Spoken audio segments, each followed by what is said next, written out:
Welcome to O2B Technologies. In this video, we'll explore how Odoo's AI-powered documents module works. With a business comes a lot of documents to sort in the right files.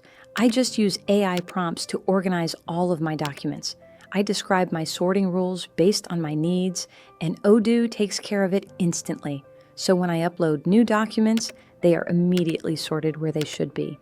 Contracts go into the right folder, so do insurance documents.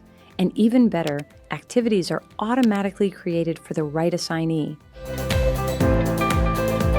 And whenever the client sends me an email with receipts or invoices directly in the email body, Odoo converts them into PDFs automatically so I can preview, store, and search them easily in documents. Another great thing is that I can open and preview any types of files on documents such as HTML, PDF, TXT, XML, and a bunch of other file types. And I can easily add files from the Documents app anywhere on Odoo using the / command. Finally, these quick action buttons are really handy. I can share the document, download it, rename it, and see more info with one click. That's how AI-powered documents streamline work in Odoo. For more Odoo insights, like, subscribe, and stay connected with O2B Technologies.